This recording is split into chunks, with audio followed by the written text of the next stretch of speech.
The following program contains mature content, subject matter, and coarse language that is intended for mature audiences only. Views and opinions that are expressed are not the opinions, views, or a reflection of advertisers, guests, or any syndicated affiliates of the Benet Embry Show broadcast. Viewer discretion is advised.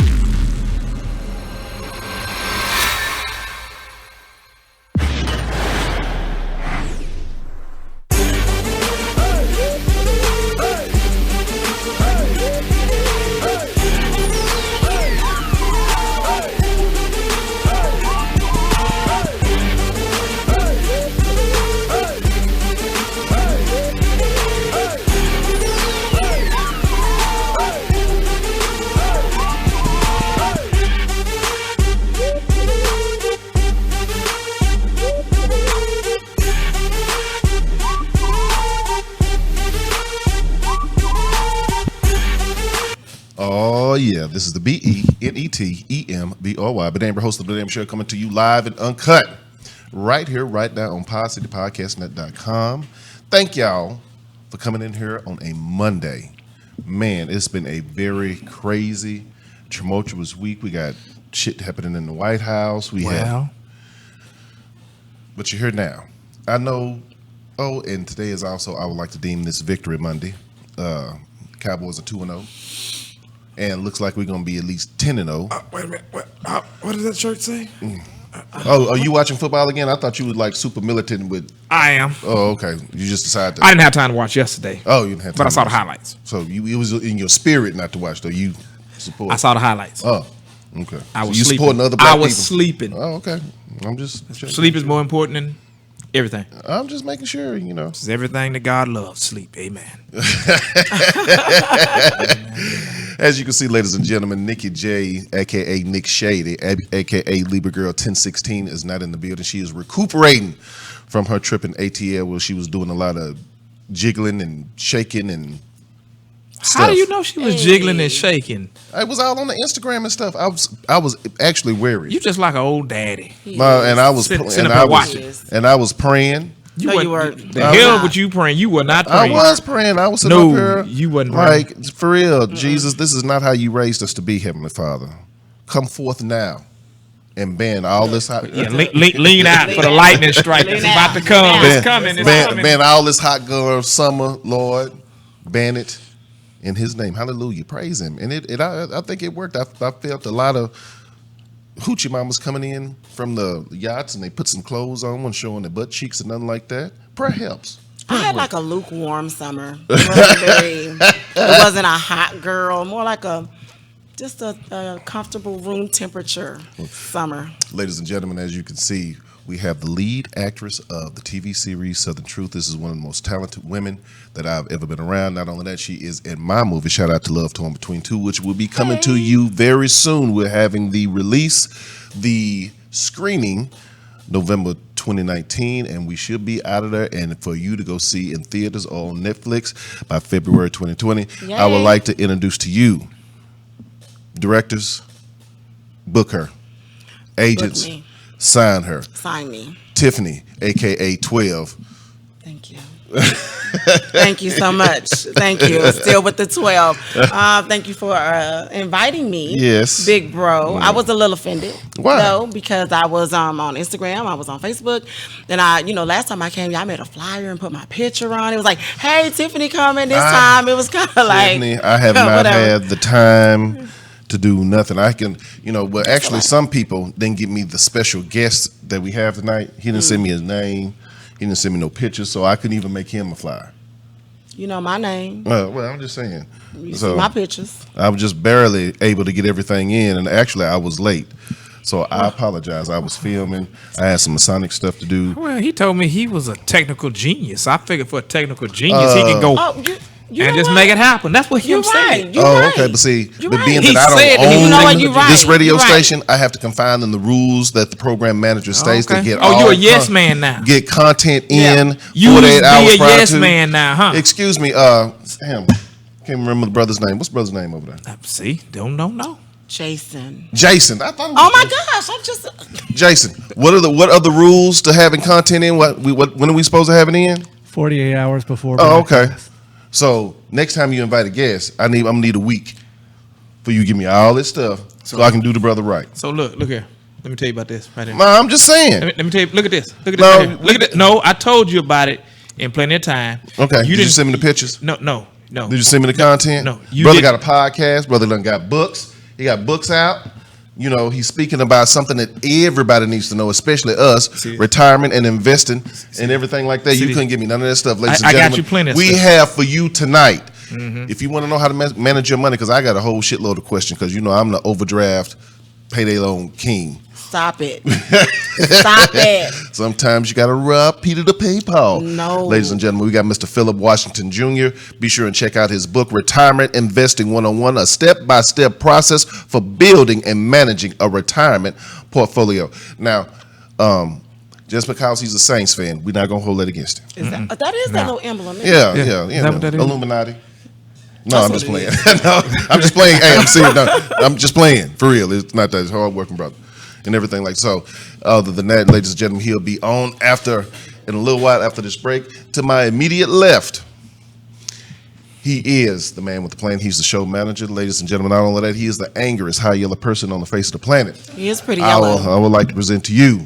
I'm mellow. Our other co-host, Mr. James D. Kane. What's up, people? Man, I'm so glad y'all tuned in to see us. Yeah. It's gonna be hot. Yeah, it's gonna be hot. So we're gonna talk about, of course, the big part of our show is gonna be talking about this. This is very important, as you know, that we educate and entertain. So if you tuned in for some foolishness tonight, I doubt if it's gonna be a little.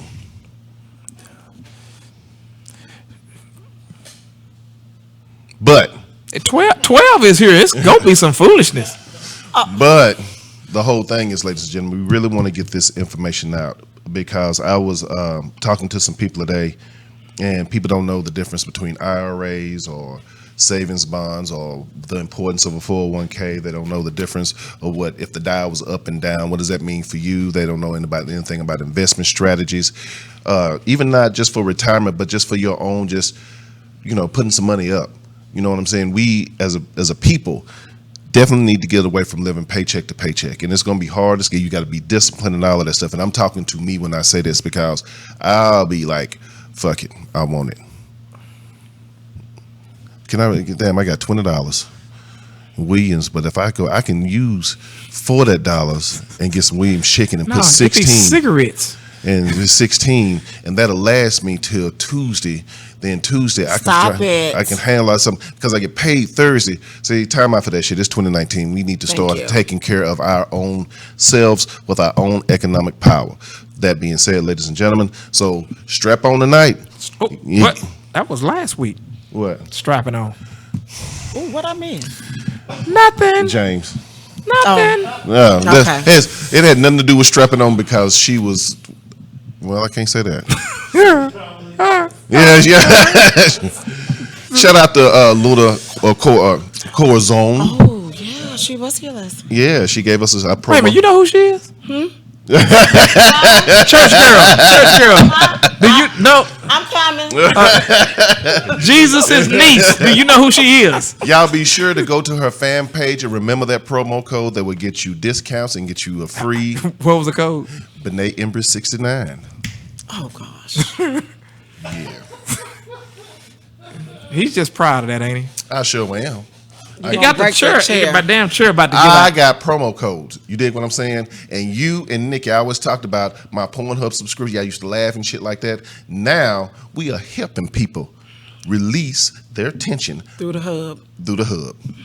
Well, not through her hub, but I mean on her. She has her own site. Technically through her hub, it depends. I know what I said. The hub. Well, I'm just.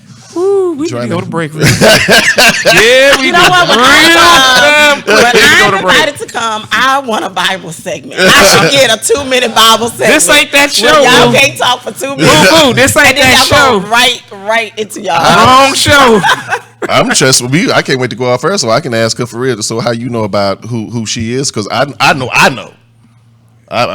I'm on the webcam. I'm all the way up through that thing. Right. How you know? Huh? That's how we need to find out. Is that your mama out there? I think she needs something. So that being said, ladies and gentlemen, hey, we're going to have a great show. We're going to have some fun. We're going to educate. We're going to entertain. Thank you so much for tuning in. You're tuned in live to the Benet Embry Show. We'll be right back.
See, my husband left me.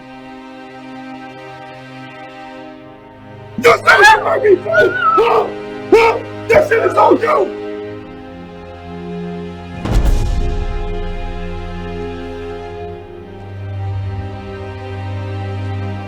She came back. We just wanted to protect you, baby. You promised me that you would never keep something like this from me. Yeah. What you doing on the nigga? Dab on the nigga. They gonna love this shit. Where'd you get this shit from, fam? I just came out the trap with this shit. Hey. 30 for 32. Chop looking powder blue. We selling Zans, gas. I got the parachute. The first thing I think about when I wake up in the I'm morning. leaving packs up the avenue. I don't live friends over at the boat. Hop at the photo, hop in the coat. Not taking photos. The most beautiful, most intelligent, most talented woman I've ever known. I love you. I'm leaving packs up the avenue. I don't live friends over at the boat.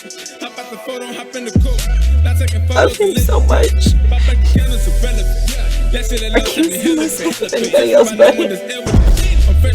You brought pain and suffering to your life.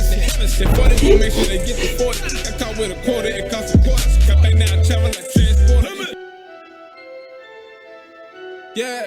What you do on a nigga? Dab on a nigga. They gon' love this shit. Where'd you get this shit from, fam? I just came out the trap with this shit. Hey. 30 for 32. Chop looking powder blue. We selling Zans. Maybe I didn't make myself clear. You didn't understand. I'm not raising no kids. I don't live friends over at the boat. Hop at the photo, hop in the coat.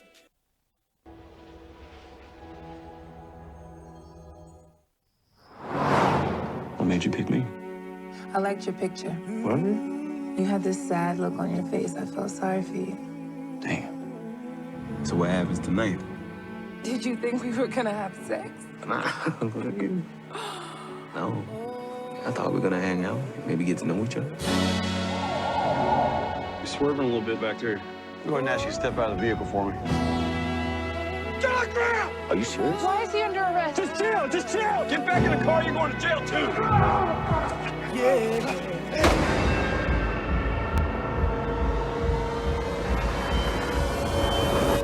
What do you want? I want to ride or die. Cop killers, cop killers. It was self-defense. There is nothing back there for us. Oh, we're in the Black Bonnie and Clyde. Is this y'all? Power to the people. I ain't gonna bend the world. As long as my lady remembers me fondly, that's all I need. Can I be your legacy? You already are.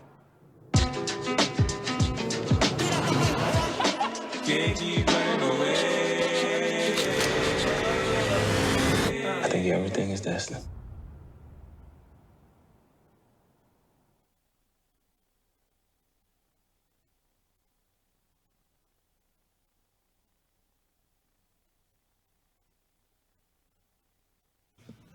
Hello, I'm Luna Corazon, and you are tuning in Benet Embry Show.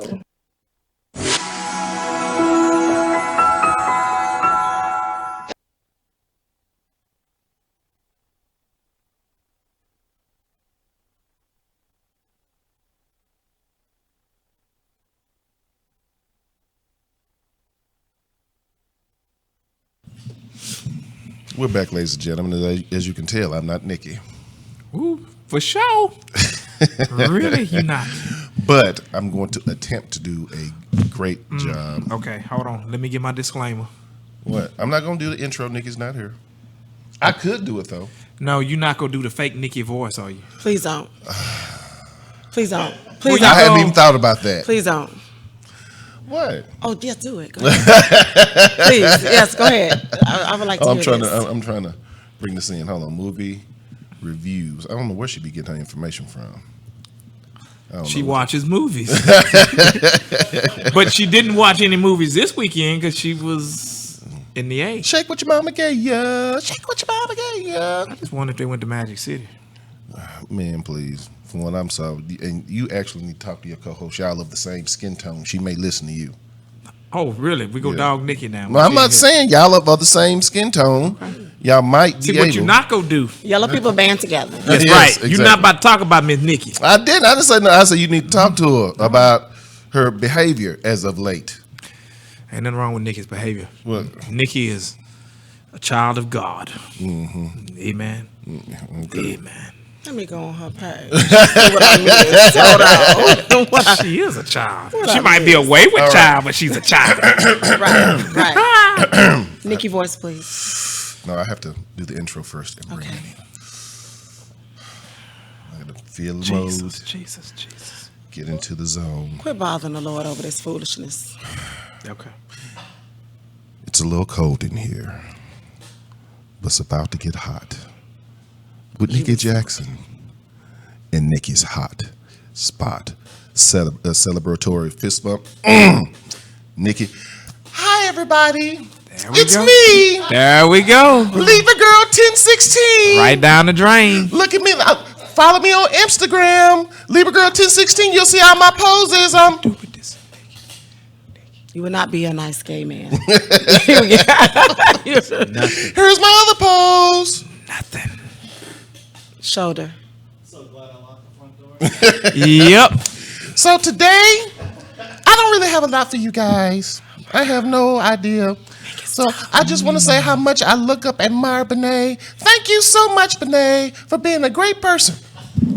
Well, thank you, Nick. I really appreciate that. Nobody's going to make this stop. Nice. So that's so nice of you, Nick. I must say, you are a pleasure and a joy to be around today.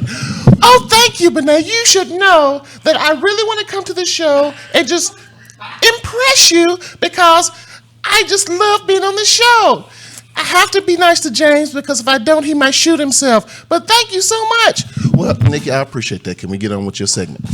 Okay, the top movies this week.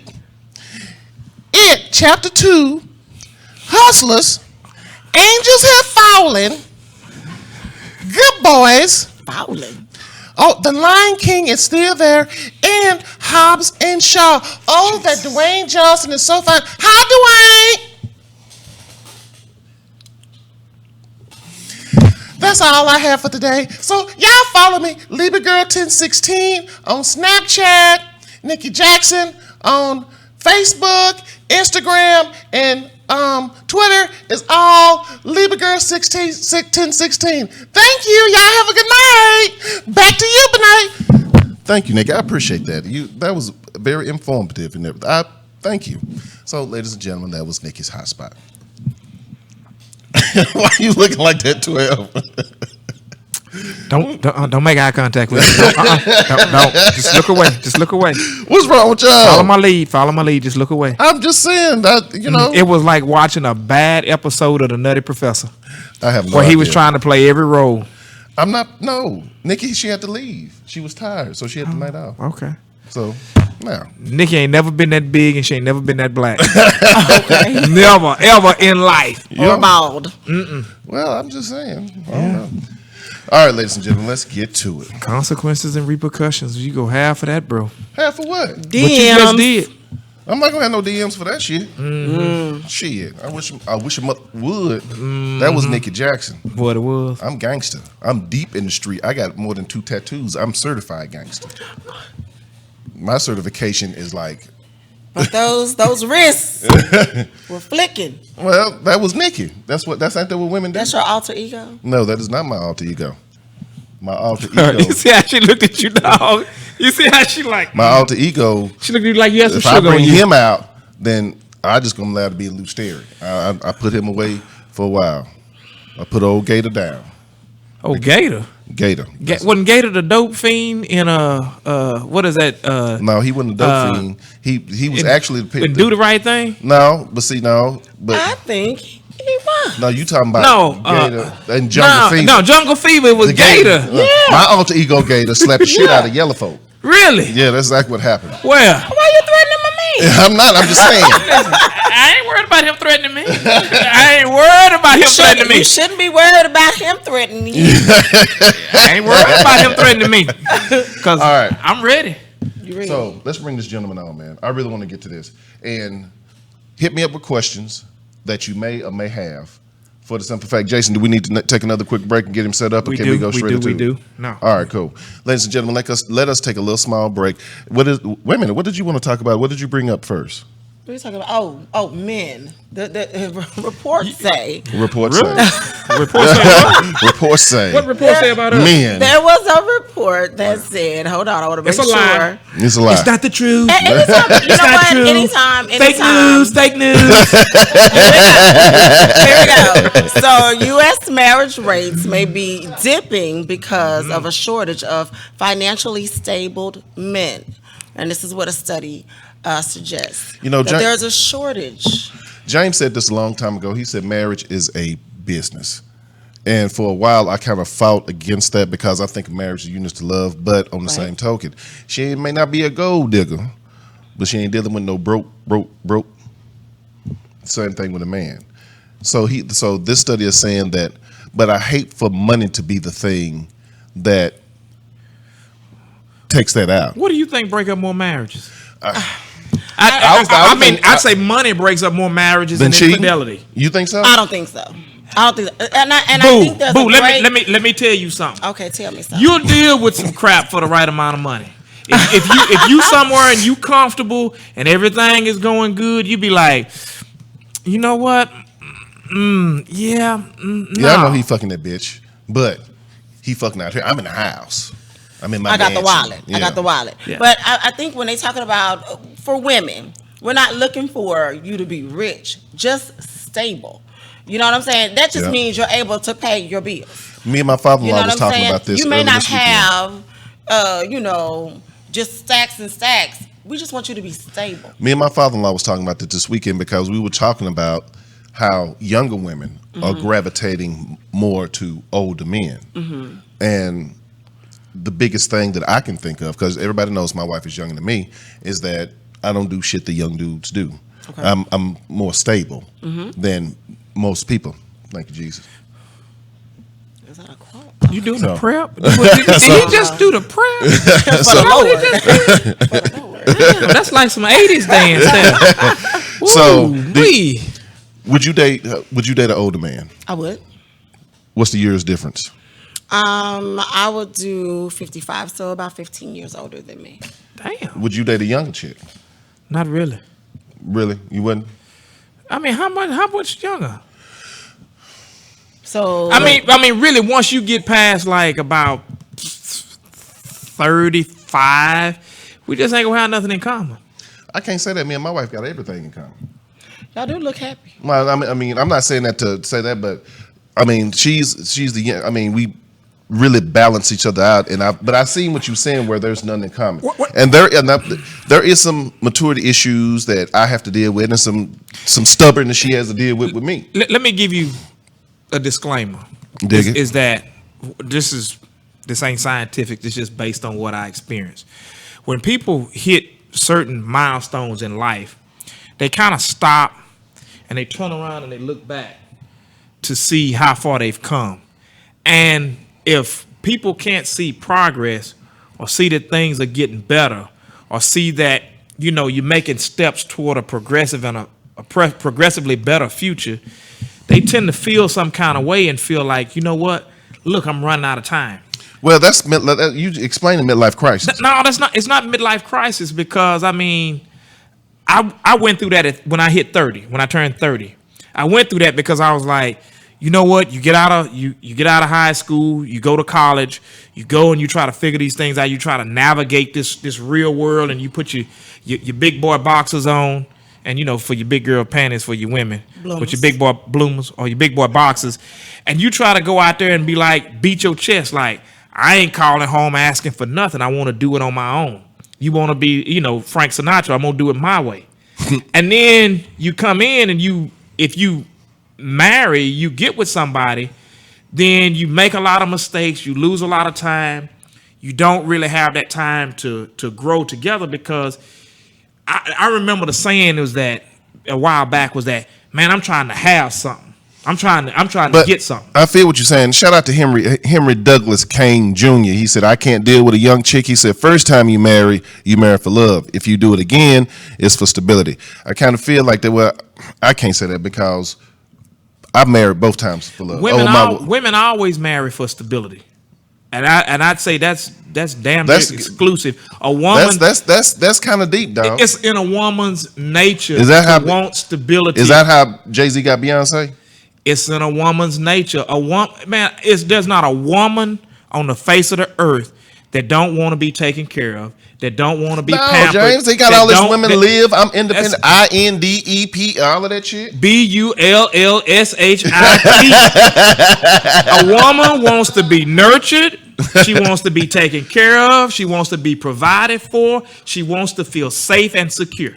I really think that women are providing for themselves. They are taking care of themselves. Joe Sparks said facts. We are looking for someone to partner with. And so we don't want someone who is not also doing the same as we're doing. Mm-hmm. You got to be doing what I'm doing. If not better. If you're doing better, great. Oh, you saying get like me? But if you're doing better, get like me. If you're doing better, great. But if I can take care of me and you can and I see that you can take care of you, well, when we team up, hey, we should be great. We should be golden. So I don't think it's a thing where we're looking now. Instability in that case, that's stable to us because you got two people who are doing the same thing. Now we're doing it together. Well, see, let's use Barack and Michelle. For a long time, she was a breadwinner. No potential, bro. Yeah, but he had potential. But a lot of women ain't finna try to peep that potential. No, they You understand what I'm saying? It's because I couldn't have picked up no woman in no car on date for some damn ice cream with a hole in the bottom of it. Not every woman sees potential. Now, some women can look and just look at you and know the type of person that you are and how you've been motivated and you move towards accomplishing your goals. Because you don't think that Michelle was like, well, hold on, this dude done went through law school. Mm-hmm. He done graduated at the top of his class. What up, Tate? And he ain't making no money right now, but he got the potential to make money. He got the potential to do great things. If you make it through law school, first of all, you got drive. Right. She saw all of that. Right. She saw it ain't all like that. She was like, well, you know what? He got a job and you know, he paying his rent. She was like, no, this dude has been through some stuff. I think women should not ask shit from men that they don't have themselves.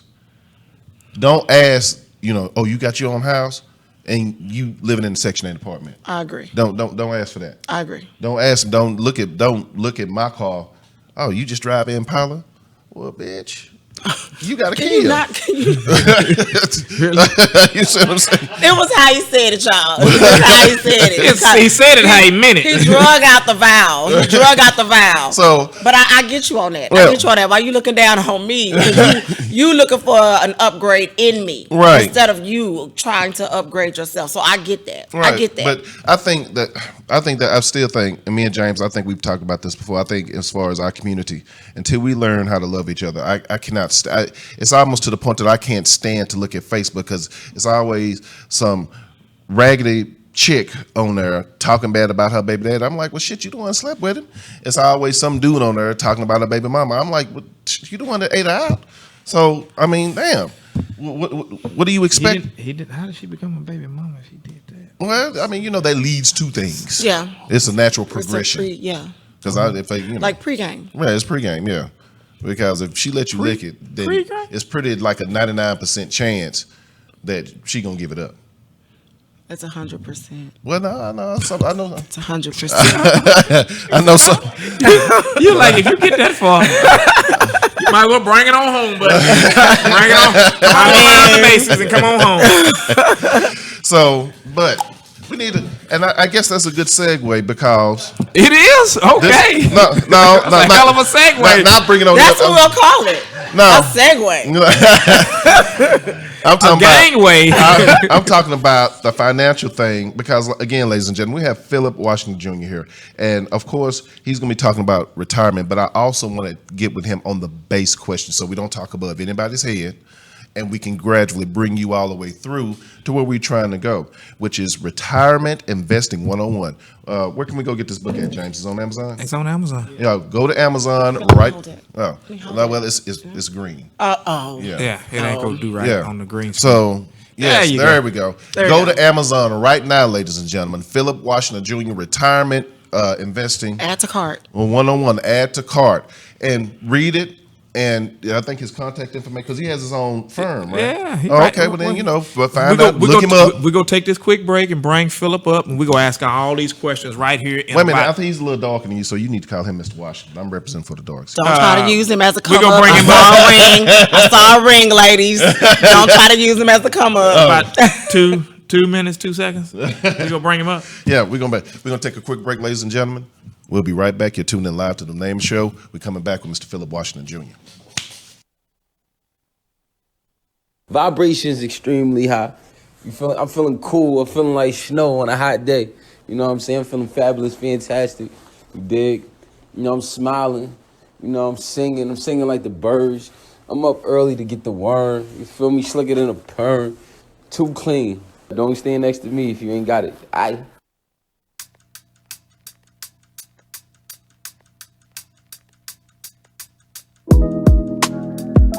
It's not that I don't want you here. Yeah.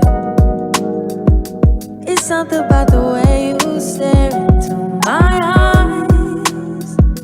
I know that I don't make things clear. No.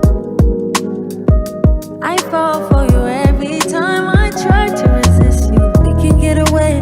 Palm trees, beach views, ordinary day. All I wanna hear is in the visions on replay. Sit right next to you.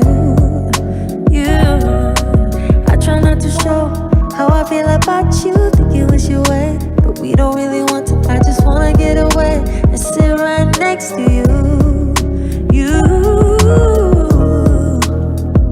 I don't wanna kiss you. Yeah, I just wanna feel you. Feel you. I want you around. Around. I want you around. Around. I want you around. Around. I want you around. Around.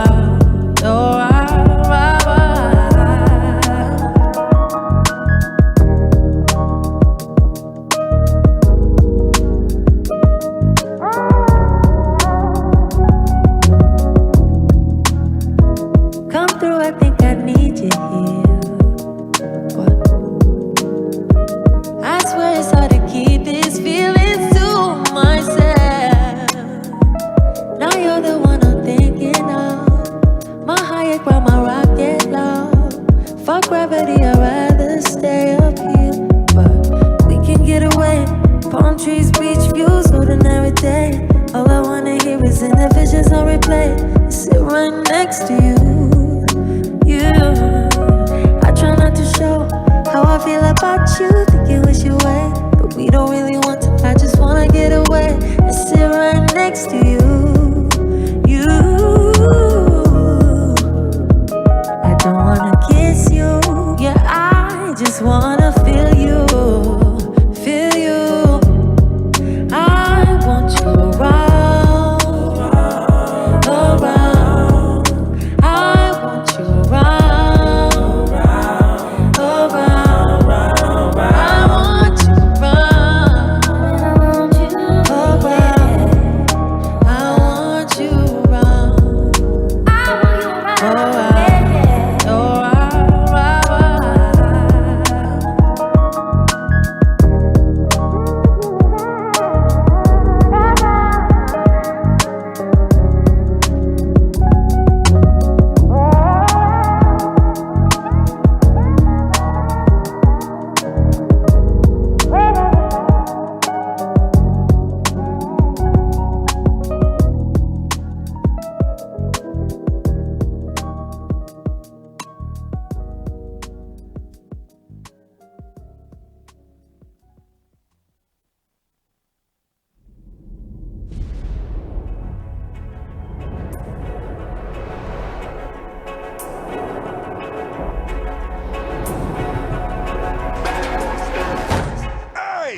Oh, shit.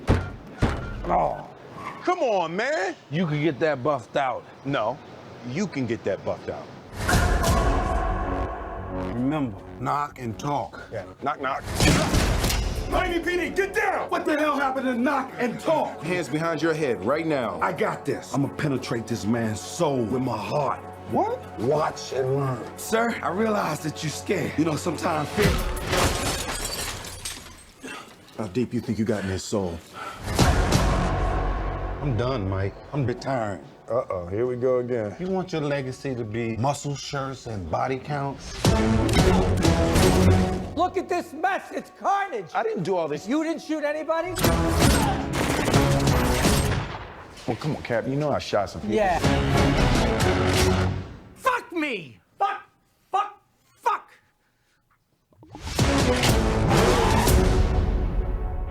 In these streets, I never trusted anybody but you. I'm asking you, man. Bad boys. One last time. One last time. I'm the definition of half man, half drugs. Ass the clubs, bad boy, that's what's up. He trying to do them all. We're not just black, we're cops too. We'll pull ourselves over later. It's official. I survived what I've been through. Y'all got drama, the saga continues. Bad boys. We ain't going nowhere. You were right about the glasses. I've been telling your ass for a year. He can't be stopped now. Shit, Mike. These are like HD. Cause it's bad boy for life. We ain't going nowhere.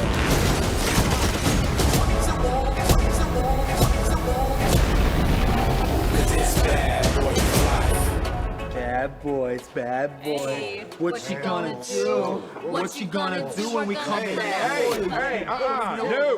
No, never. Y'all will never do that again. Yeah, and you fucking up the lyrics, which take a long time to learn. Cause it's bad boy for life.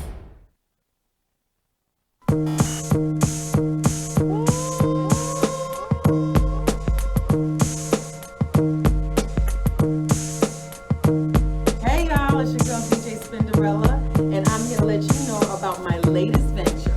I am now the official brand ambassador for Dallas' premier DJ and production school, the Keep Spinning DJ Academy. I'll also be teaching a master class for beginners for fall term, as well as hosting scratch and tip events, so you can get a chance to learn from me. I truly believe in what my boy Jay Clue is doing. He even taught my daughter how to DJ. So learn to DJ the right way, right here at Keep Spinning DJ Academy.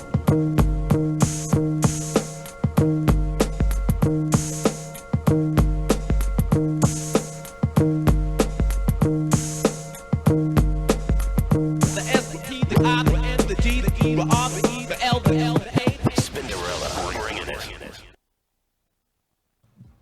Yo, what's up, everybody? My name is Denzel Whitaker. You're tuned in to the Benet Embry Show.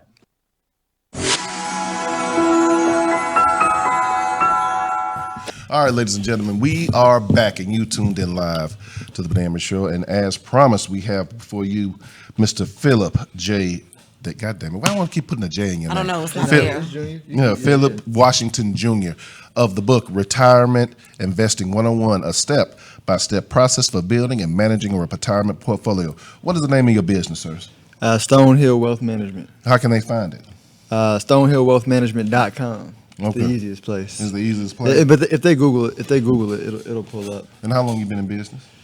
So I started my own company 3 years ago. Oh, okay. Right on. I've been doing this for 14 years, but I sold other people's products for the majority of that time, and then was like, you know what? I think I'm smarter than them now. Right I do on. my own deal. I can deal with that. So there we go, right there. There it is. There it is, right there. How much do you need to retire comfortably?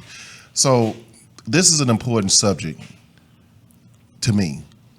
I'm 48, and I'm ashamed to say that I have little to nothing saved. So I need to get hot quick. And not only that, but I don't know how to save. It used to be, you do your 401k, but then you got to put enough money in your 401k. Then you got to watch the interest. Then you got to do this. Then you got to do that. But I think a lot of people, we as a people, don't know enough about how to invest in ourselves and diversify our funds. So can you touch on that a little bit before I send you over to James? Yeah, no, definitely. So kudos first to being open to admitting it, right? Because the reality of it, after doing this for 14 years, most people don't start thinking about it till their 40s. Mhm. And so the beginning is realizing. So kudos to being transparent on that. But no, I mean, so I always start by telling people it doesn't matter it does matter, but it doesn't really matter when you're starting off where you save. It can be a tin can in the back of your backyard. The most important part is to get control of your expenses and start saving, because there's nothing that any investment advisor or wealth manager can do for you until you could make the income and expense sheet add up properly, right? Right. It's addition, right? More income than expenses go out, and that's honestly like the hardest part. But then once you get there, there's some super simple solutions that I'll share, today that anybody can do, whether you know how to pick a financial advisor or not. And I recommend it. If somebody's starting off, I'm like, hey, there's some, and I'm not endorsing these apps or whatever, but you have what's called robo-advisors, you pick one. These are all ones that, have a long history and go ahead. No, I was just gonna say, because what I do know, there's short term and long term. Mhm. Like me and my wife want to save for a house. Okay. In about 4 years, so I want to be able to put something back and have that money working for me on the short term, and on the longer term, Mhm. put some money back to where we can, because at the end of the day, I'm 9 times out of 10, I'm 20 years older than her. I'm gonna check out before she do, Mhm. and I want to make sure that she's okay, Yep. that my children are okay, Mhm. and things. Can you break down the differences between Yep. those two? So I'm glad you said that. So first thing you want to do is start with a plan, right? So you say, okay, how much do I need to save from my house? If you have a goal that's less than 24 months, cash in the bank is going to be where you want to put it, because you don't really want to risk that money. Whenever you're investing, you need at least a minimum of a 5-year time frame. Preferably 10, but minimum 5-year time frame. So once you do a plan, you'd say, okay, we need 50 grand for the house. So you have a goal for putting that money away. Right. And then you say, okay, one day we want to be financially independent, so working because we want to, not because we have to. So the next step is, how much does it take monthly to live that lifestyle? So that'll go through the budget, figure it out. But once you get that number, on my website, you could it'll give you an idea of what the number is. But the number will basically say, all right, here's how much money I need saved up in stocks, bonds, real estate. But I need assets that equal. And that's what I was number. saying. That's a lot of people don't know the difference between stocks, bonds, IRAs, 401ks, CDs, all of the stuff. There's multiple things out there. And me and James actually talked about this for a while. They'll teach you everything else in school, but they don't teach financial. They don't teach you financial literacy. Financial literacy, right? When I was in college, they were, ooh, shit, credit card. That's free money. You know what I'm saying? Not knowing that it was basically a trap, because they gonna get their money back one way or the other. Because you're gonna want something. You're gonna want a house or a car or something like that. So you're gonna have to pay that money back. So it's up to you how you do it. But I didn't know the consequences of getting all these credit cards. Shit, it was up to one time I had like 7 credit cards. I was like, shit, I don't need no cash. This one here had a $5,000 limit on. This one here had a 3. This one over here had 10. This one over here had this. I'm like, shit, I'm balling. Shit, man, let me go and do this. Shit, drinks on me. Here, throw that card down, and stuff like that. So other than that, I'm gonna go ahead and give it to James, because I see you got a whole list of questions ready for you. No, I mean it's basically some of the generic stuff to bring people in, so we can kind of bring them up to speed on this. So it's like, where are you from, Philip? Okay, so born and raised in Houston, Texas. Okay. But I got on the Saint shirt. Yeah, it's a story behind that. So I'm a basketball guy first and foremost, so I didn't really watch football growing up. So I'm a diehard Rockets fan. I'm a default Astros fan, but I grew up on the Oilers. But when I started watching, shout out to Love You Blue, to the Tyler Rose, Earl Campbell that played for those Oilers. I came up in the Warren Moon days. Dig it. But when I got into football is when I moved to Dallas. My wife's family are diehard Cowboys fans. And when I moved here, Good people. I tried for a couple of games to like watch the He Cowboys. said a couple of games. And then I did the math. I'm like, well, Jerry Jones is like 70 something, and he's rich, so he probably ain't gonna die for 20 years.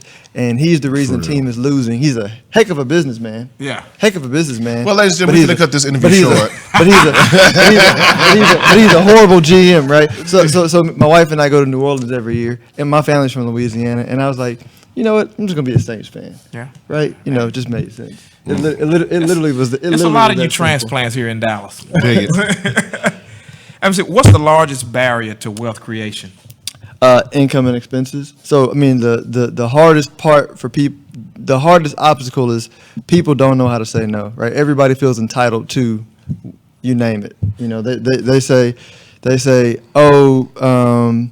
I deserve this, or I deserve that, or I can't tell you how many people, and this is not a judge. I don't judge anybody unless you tell me what you want to do and then you don't do it, right? So a lot of people will say, hey, Philip, I want to save, I can't save.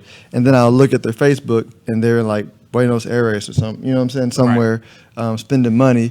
Meanwhile, people who I know that are scrimping and saving to put away money, like they're sacrificing to hit their goals. And so up in the air. So the hardest part is just entitlement, man. People are so entitled, period. Like, and I give you like an example. People say, well, it's hard in America today. I'm like, well, you have immigrants, and we all know it, that come here with nothing, and they don't spend any money for 10 years. They save, scrimp, put their money together, buy stuff. They own all the businesses in our neighborhoods, right? And it's not because they don't. I mean, they're discriminated against just like us, probably worse nowadays, but they still get it done because they understand the math behind income and expenses. So that's the hardest part, honestly. And so when you say income and expenses, so that discipline with a budget and creating that budget and finding ways to create that money so you can use it for investing.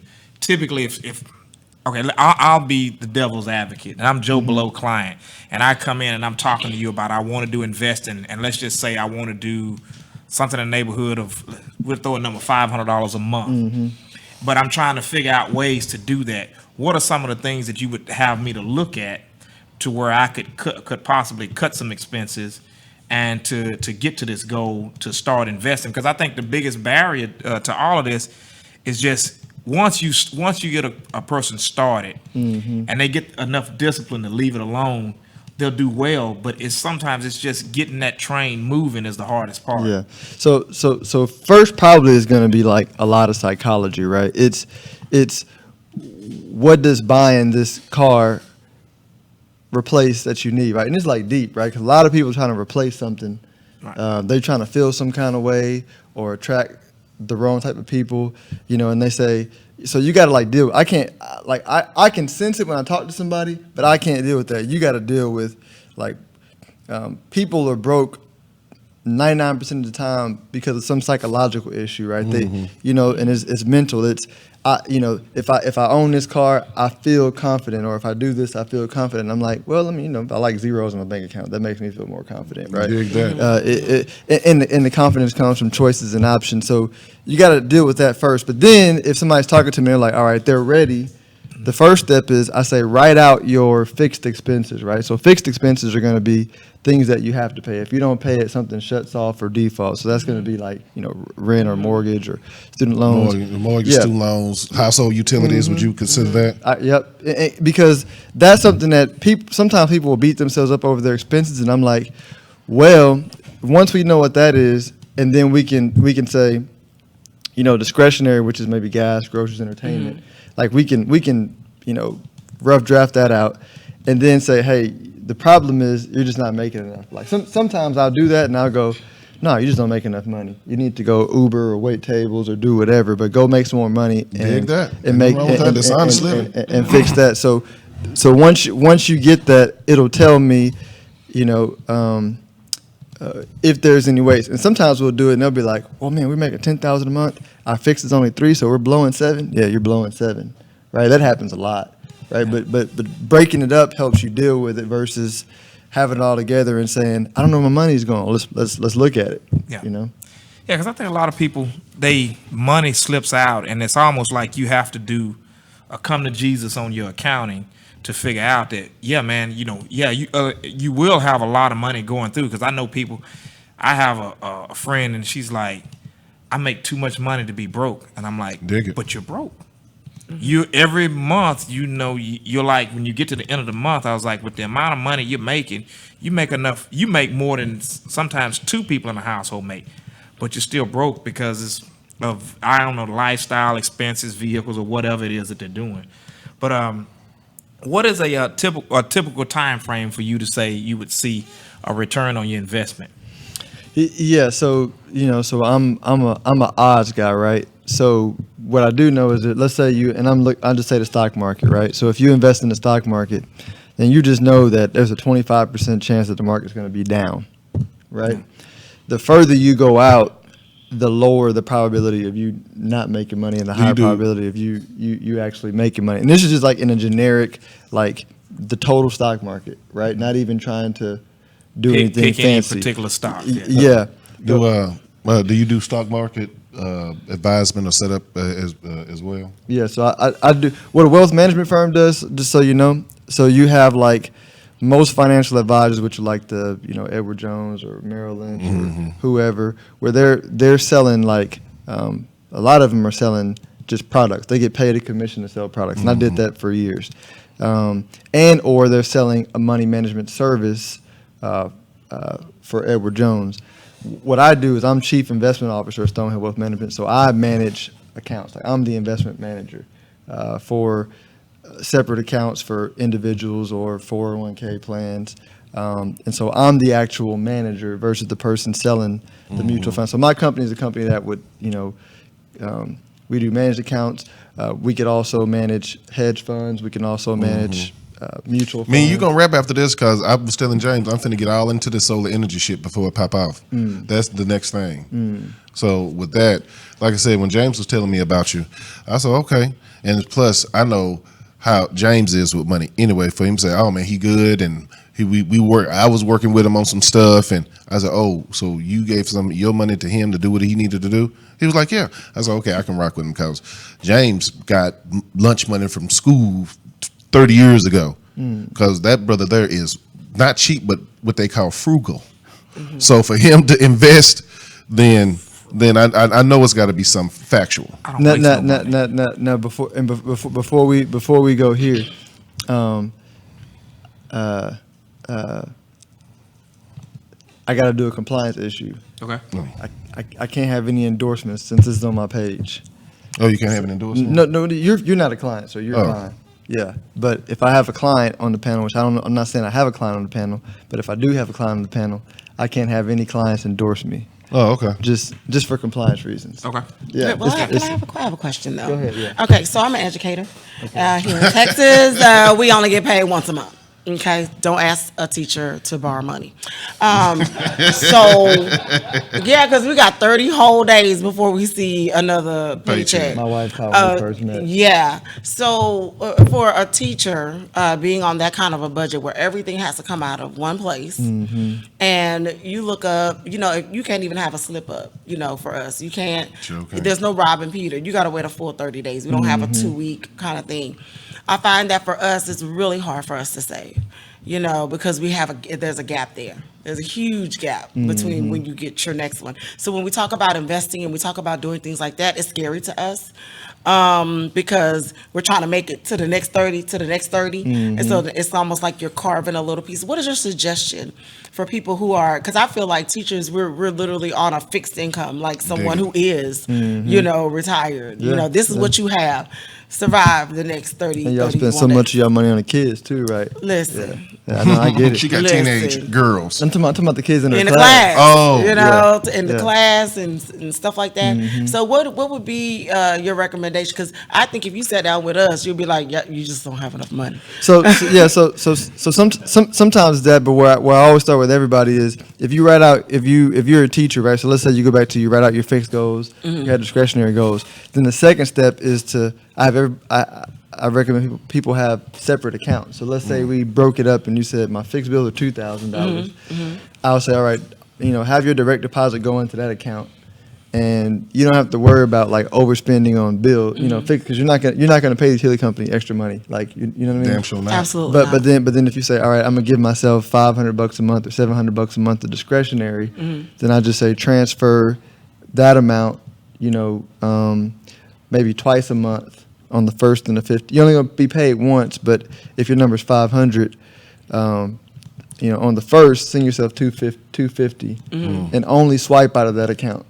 Gotcha. And then on the 15th, send yourself the other 250 and only swipe, because if you don't swipe out of I call it the operating account, like you're not going to overspend because you have one account that you swipe. Matter of fact, I say once you do it, throw away the debit card for the operating account. So that way, you know to only swipe out of this account. Because what ends up happening is you get, you overspend whenever you accidentally swipe your rent money, right? Yeah. But if you separate it out, you know, and I know this because I was a 100% commissioned salesperson, you know, for 10 years. So like watching budgets, you know, being married, and I was married 1 year into it, right? So it's me and a wife, and there's a lot of early learning curve. Yeah. He called them learning curves. He really mean arguments. That system is like important because it keeps you in line. So then once you do it, let's say you do it and you go, yeah, there's just not enough money, right? Then the other part is, then I recommend teachers, you got 2 months out of the year to like hustle for 80 hours a week to work, and that could be like your investment money, right? You may, you know, your travel money, your investment money. Use the summertime for that. And I know it's exhausting during the school year, but I'm like, hey, I sat with one teacher and I was like, literally, if you follow this plan, you can not teach in 10 years if you don't want to. Dig it, right? Damn. You know, I say if you just like, you know, buckle down and hustle for the next 10 years, you can do it. Because by the way, and I know I'm going on a tangent here, but if you work, my wife works for the government. If you work for the government or the state, like I would have an exit strategy for the next 10 years, because the next big financial crisis is not going to come from the banks. It's going to come from the governments. You already see it in Chicago. Right on. Detroit went through it. Chicago's about to go through it. You know, and the guarantee from TRS is only as good as the state. Yeah. You know, Right. Definitely. Yeah. You know, so it's Talking about the retirement yeah, system. the retirement It system. kind of just Yeah. So All right, go ahead, Jane. Okay. Why is insurance relevant to investing? it's not to invest in. Yeah, a lot of insurance agents try to make it a good investment, but it's a horrible investment. Okay. Yeah. Straight up. It's Now you talking about life insurance? Yeah, because it pays them a fat commission, right? You know, and by the way, I went through that learning curve. You know, I joined, you know, I call them the OGs, but the mentors would say, hey, this is the best investment. So then for 6-7 years, you sell what they say it's a good investment. And then I was like, wait a minute, I've been studying, I know money. This is actually a horrible investment. But insurance is super important because like an investment is horrible insurance, right?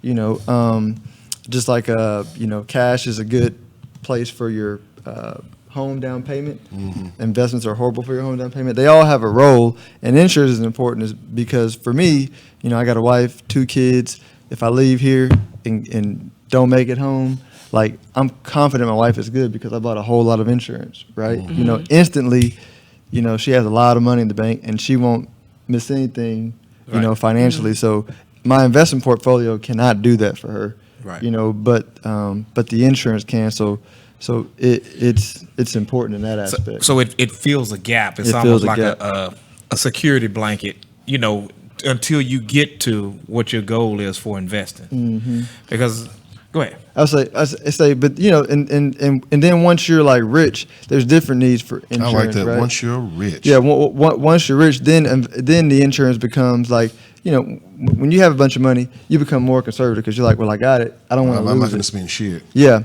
And so then the insurance becomes, hey, if something doesn't go as planned, my business goes under or my investments go under for whatever reason, I can basically buy a policy that never goes away to guarantee an estate for my children's children, right? And that's where the stuff that insurance agents might sell as an investment, I'm like, no, it's a horrible investment, but that guaranteed death benefit for the rest of your life is like great because, you know, I could put in $10,000 a year for 10 years, have it paid off, and guarantee $500,000, you know, for my family. Like even if I die at 120, I mean that's phenomenal. Yeah. Right. So, you know, it's different.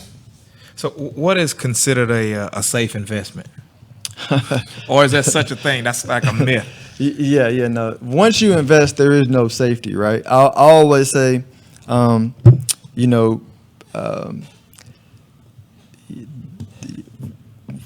this might go a little deep, but once you leave the realm of money, and money is really, in my opinion, only considered gold, right?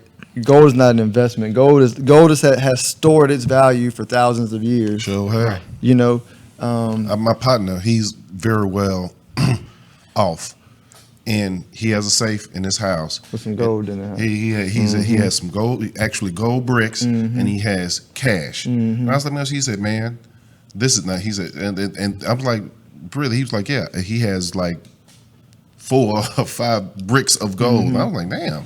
Yep. And so and people are like, but gold fluctuates so much. I'm like, no, gold is priced in dollars, right? So, you know, what's fluctuating is people's faith in the dollar, not gold. I was like, I say, here's a thought experiment. Let's say the world melted down tomorrow.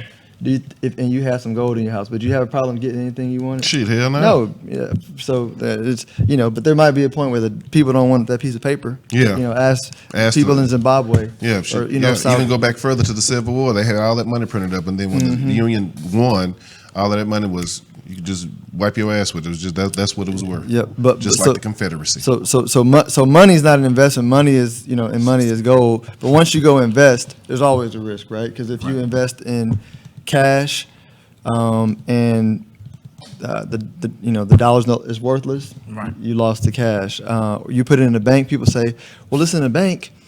I see my $100,000. I'm like, yeah, but if the cost of living rises faster than the interest that you're paying, that you're being paid, then that you're losing money. It may feel good to see it, but if $100,000 can't buy what $100,000 can buy today, 10 years from now, then you lost what matters, which is purchasing power, right? Then you say, well, I go to stocks, they fluctuate in the short term, and real estate, they fluctuate in the short term. But over the long term, they provide the most purchasing power. So go ahead. I think that's the big thing. I think that a lot of people, you know, want to put their money in a bank, but when I do it, I want my money to be working for me. I want it to be doing something besides sitting there. That's why I really want to try to get into this investment thing and also the retirement. So if I put $20,000 in the bank, by the time I want to touch it in 5 years, I want mine to be in 60, 80, or 100. So I need to figure out, is that what you, is not saying that, not those specific numbers, of course, but to have the money just not sitting there, to actually making it do something on top of the interest that when I'm making off the bank anyway. Yeah, that's what investment does, is try to make more. And what you want to do when you're investing is you want to have realistic expectations, right? And a realistic expectation is, you can break investing into 2 types. It's you're investing money and you're the operator, so it would be like Stonehill Wealth Management. I invested money, I'm operating. The return on investments in my company is not going to, like, my stock portfolio is not going to come close because I own and control it, right? Or if you start to become a real estate developer, you know, and you're putting in the work to find the deals, to find the people who, are about to lose their house, you're going to have a greater rate of return on an active portfolio. That's coming through, bro. Oh, my fault. Active than a passive, right? Right. But if you're doing passive, like stocks, ETFs, mutual funds, that's going to be a lower return, and that's fine. But just know that in that one, you're looking for lower returns intentionally, but you're going to be diversified. Because for my business, it's not diversified, right? So it's a higher return, but it's all in, right? And so you got to manage it. A lot of people say, well, hey, Philip, I'm going to give you money. I'm going to give you $100,000. I want 500 in 5 years. Nah, that's not. Probably not going to happen. Yeah, not without some luck. All right, right on. So, well, look here, sir. We got about 2 more minutes. I promise you, we're going to bring you back the first Monday in October.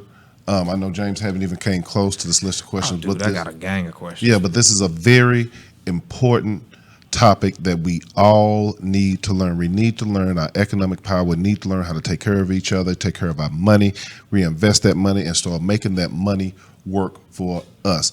Not only ourselves individually, but also for the community, if you so fit and choose to do that. So, sir, can I get you to come back on? Absolutely. Yeah, so James, can you say the rest of those questions? Well, I got, can I get squeezed 2 more in? In a minute. I can squeeze one. In a minute. I can squeeze one in a minute. Okay. If somebody's already contributing to their 401k, why would they need to contact you? Just if they want a second opinion on what they're doing. I don't recommend anybody put all their money in the 401k. Okay. Yeah. All right. Dig that. Question. See, that's a quick question, Benet. All right, ladies and gentlemen, once again, so tell the people who you are, how to get in contact, with social media, and all that other stuff. Philip Washington. My website has Stonehill Wealth Management has everything. It has my podcast.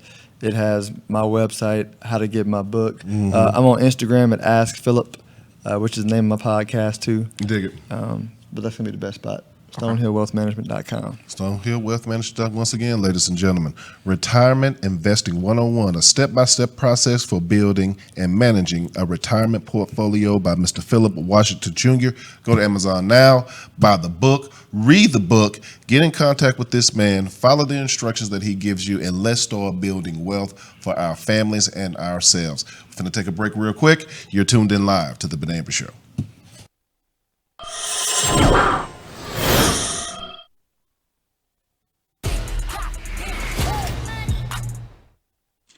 Front hook, ankle hook, knee hook. From here, you can do the carousel. Just switch and wrap.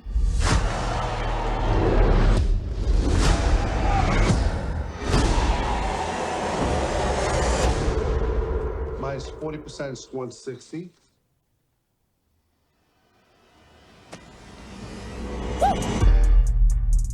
I just want to take care of my grandma, maybe go shopping every once in a while.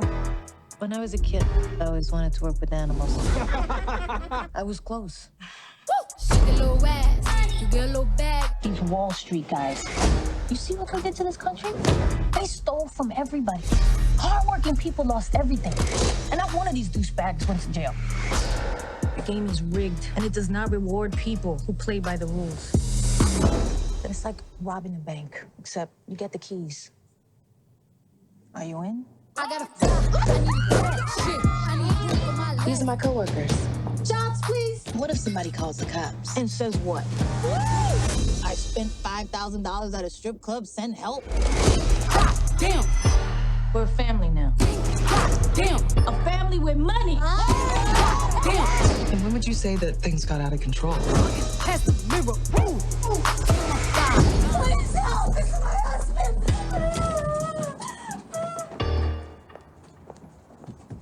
Like a honey bun, spin like a Tommy gun. Roll your one-on-one. I'll get your mommy some. I like my niggas start like dude. Say, you gotta eat this like soon. So the guy went back 3 more times.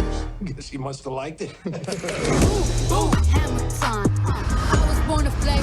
Diamonds on my neck. I like boarding jets. I like more than sex. But nothing in this world. I like more than checks. We didn't do anything wrong. You know, Tony wouldn't let this happen. I'm gonna text him. Who gave her phone back? Jump it down, back it up. Ooh, hey, make that too.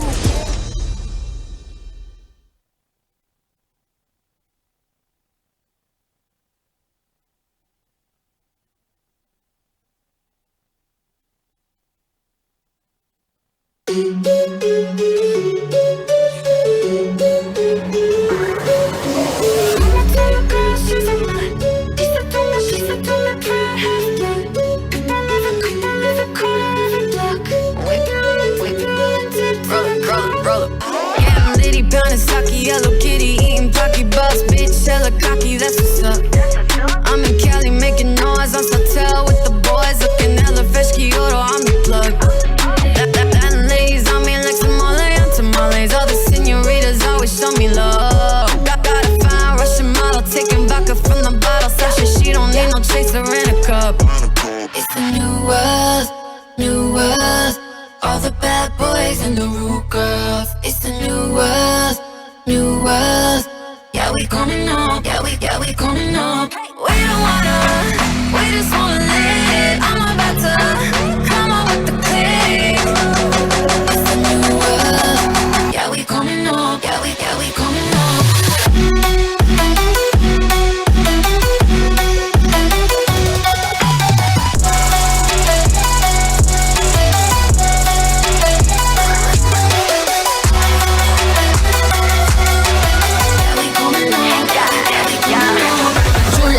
Cause I'ma do what I want， 一直脚踏进了娱乐圈的 say what I want， 只要我的地球上我比你活得更有样，新兴世界充满欲望，问你 baby what you want， 从东京出发的巴黎，从不怕太大的压力，问 my squad 长大了马里，眼睁大看下的差异 ，Go get up to my god， 我不用拈花惹草，因为我想要的不用说我也能够得到。New world, new world, all the bad boys and the rude girls. It's a new world, new world. Yeah, we coming up, yeah, we coming up. We don't wanna, we just wanna live. I'm about to come up with the click. It's a new world, yeah, we coming up, yeah, we coming up.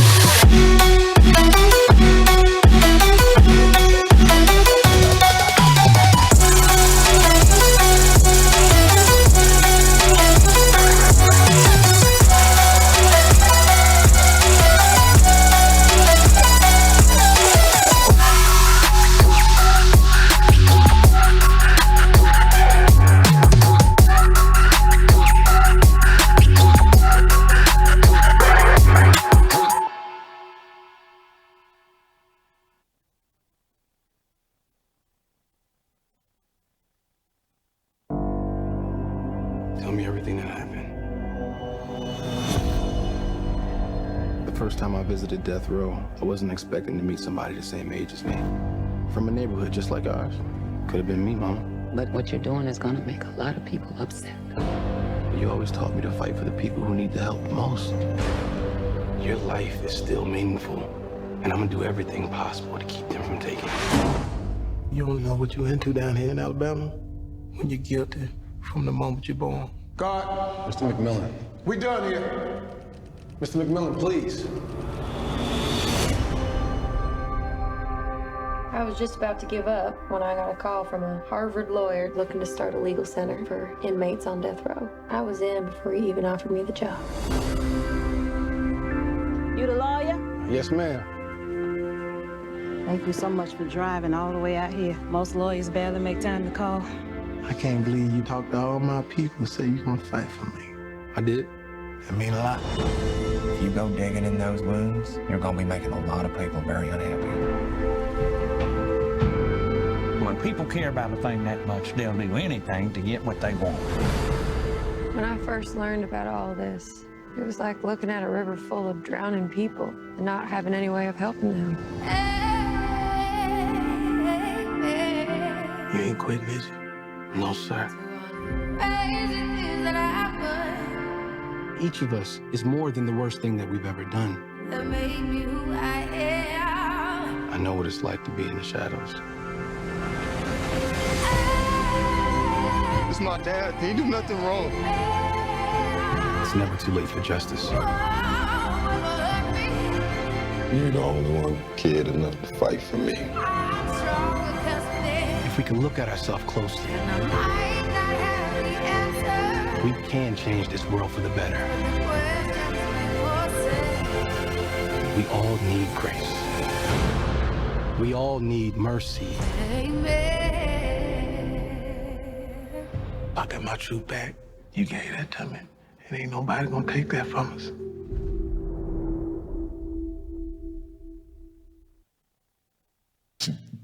Hey, what's up, y'all? My name is Jermaine Williams, and you are tuned in into the Benet Embry Show.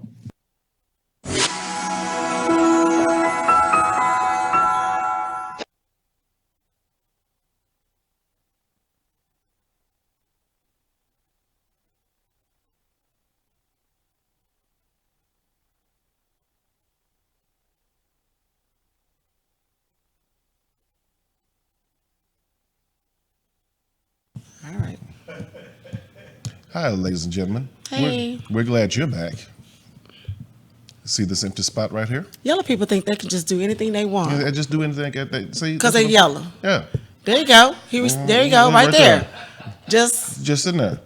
Everybody know we take a 6-7 minute break, whatever the situation is. Yeah, I'm a guest and I knew that. Yeah, the guest knew that. And see, everybody normally back on time. Me and 12 here. We on time.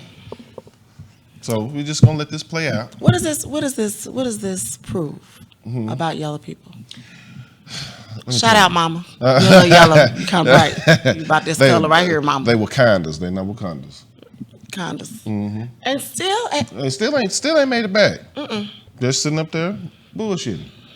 9 times out of 10, they probably on their goddamn phone. See, that's what happens when folks get too comfortable.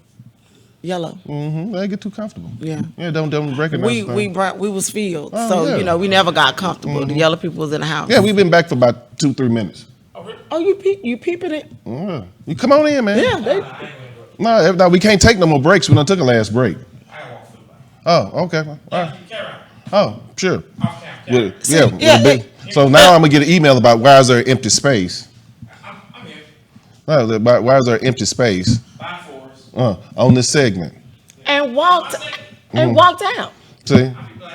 I'll be black. So that's what happened. So when I get this email fussing at me about why there's an empty spot on this big whole screen, see, color. Let's see. I mean, that's what I'm talking about. What I'm talking about. Negroes and flies. No, niggas and flies. The lack of melanin causes him to behave this way. Yeah. Sorry, Jason. Heart to you. So, wait a minute, 12. Let's get into you. What do you have going on? I don't have much going on. No, you got season 2 of Southern Truth. I do have season 2 of Southern Truth coming out. I think we have our premiere on October the 10th. But that's really it. I really don't have much going on. I need to start auditioning. I need to start doing some things, doing squats and stuff.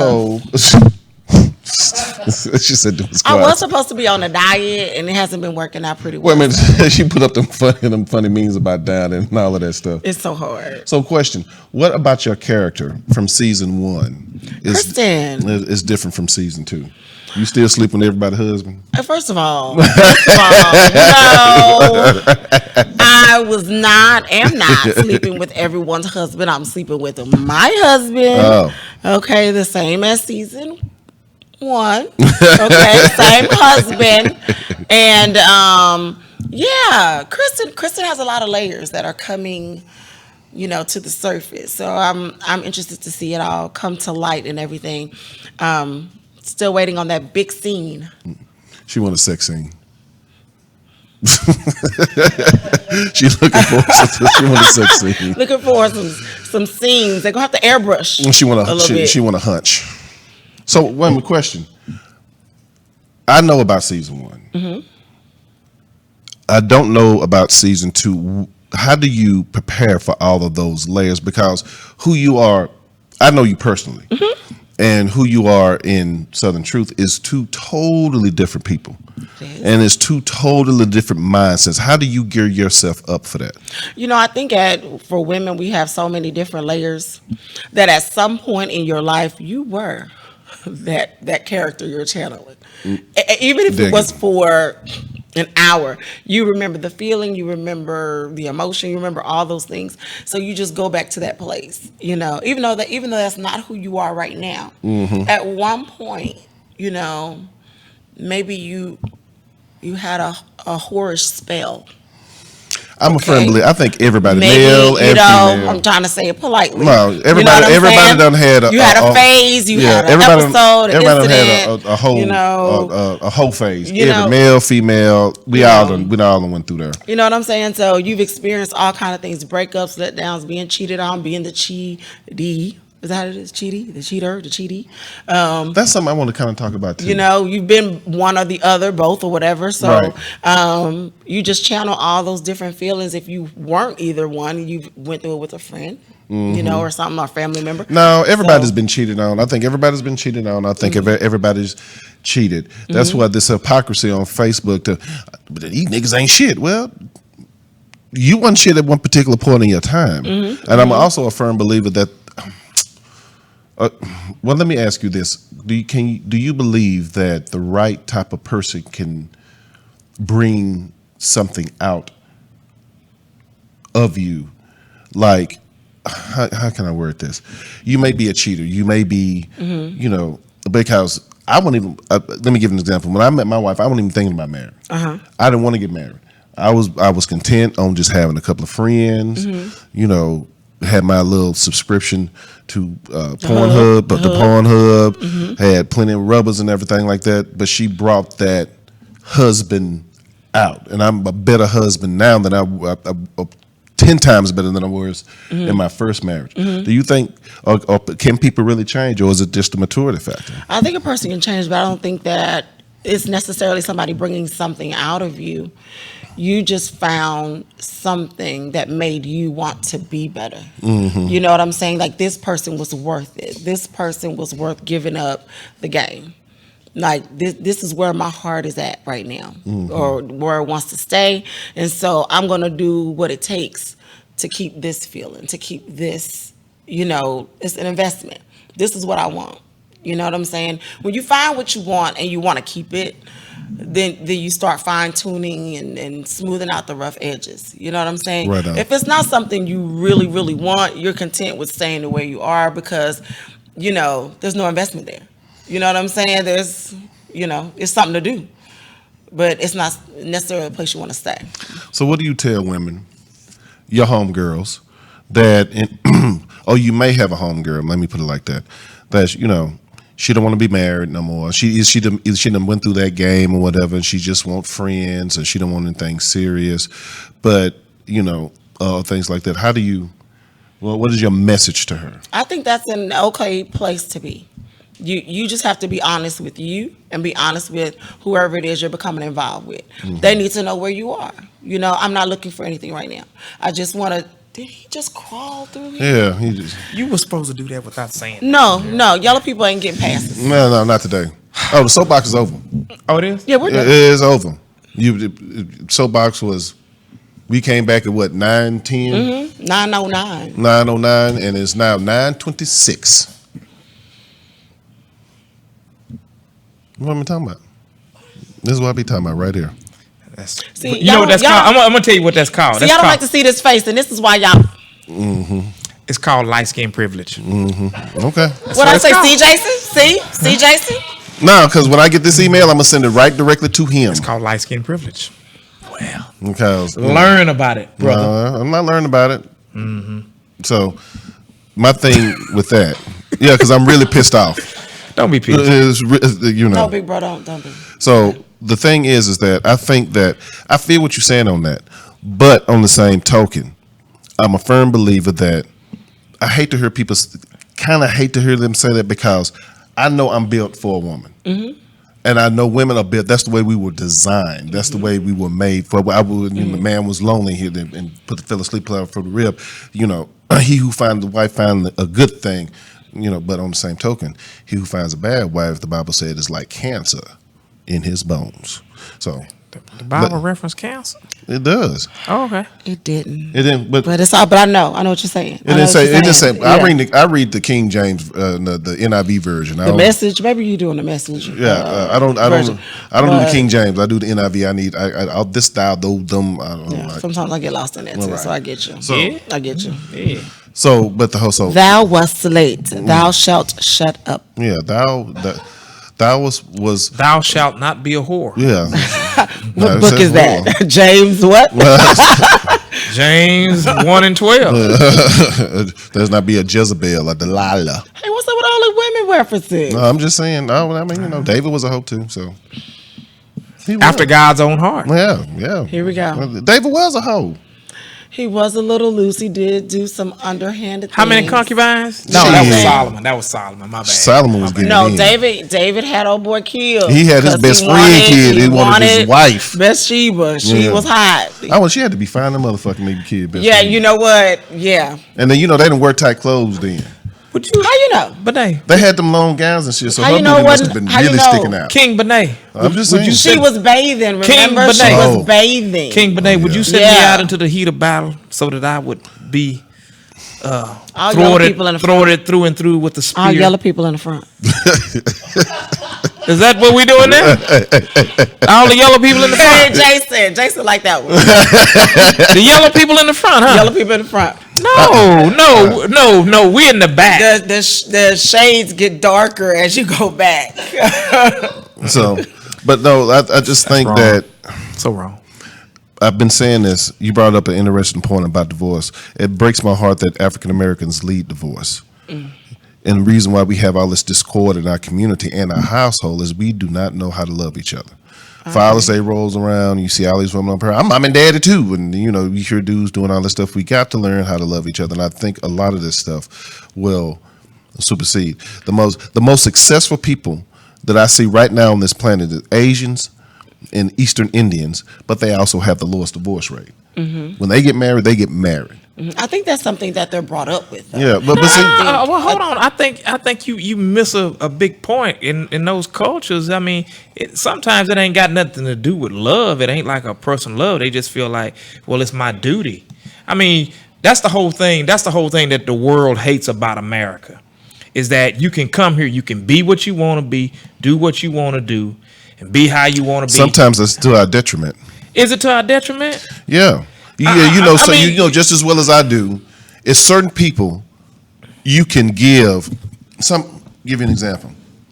Somebody give you $100, you're gonna save it, you're gonna put it up. You may spend a little bit of it, but you're gonna account for it. Now you may give me $100, depending on how I'm feeling. Bitch, strip club, chicken, strip club, liquor, cigarettes. No, I ain't gonna say strip club because my wife hate when I do that because I haven't been to a strip club in years. I'm gonna spend it. No, I'm gonna spend it because I'll be like, you know what? I literally was like, you know what? I ain't done nothing for my kids. All I did was pay bills. Shit, if I'm gonna work myself to death, I'm gonna enjoy something, whatever. And then before that, though, that $100 is gone. So I think it's more of not a duty per se, although I do agree there's some aspect of it. They get married, have kids, continue the family name, keep the family lineage or something like that. But even if you're marrying for duty, if that's the case, the divorce rate should be higher. The divorce rate in Eastern Indians is 1%. The divorce rate in Asians are 3%. The divorce rate for African Americans is 68%. I've been married before. It's cultural, man. Yeah, but also you have to keep in mind that those marriages are pretty much arranged. Yeah. So your parents are picking out. Maybe that's the key component that we have forgotten. The parents get together. You finna marry Leroy. Yeah, the parents get together and say, "Hey, my son, your daughter. I think so. Maybe yeah. Okay, they're gonna get married on 12th. 12 and Trey get married. They'll meet maybe once or twice, and then they have this big elaborate wedding. I had a classmate who had an arranged marriage, and I asked her. I said, weren't you scared? She said she met him twice. He was nice. He was handsome. He was a doctor. He was going to school to be a doctor, and she was in school too. Right on. And they got married. I said, oh gosh. I said, so did you have to sleep with him when y'all got married? No, I didn't have to, but I did. Okay, well, how do you feel about him now? No, damn, you know? If you, but I mean, it's like you're sleeping with a stranger. He's like, but she loves him. It was almost like their parents knew that they would grow into and they feel like it's their duty because their parents put them together. He was a doctor. He was attractive. Yeah, I think. And she was beautiful. She's beautiful. I'm pretty sure she was. You know, she is. No, yeah. And so maybe that's what it is. Maybe parents need to start. No, I doing don't. The hookups. No, because see. I don't want my parents picking out nothing for me. Why? You don't think your parents will pick out the very best? You remember what Ray Charles did in that movie? He was he feels like with the wrist.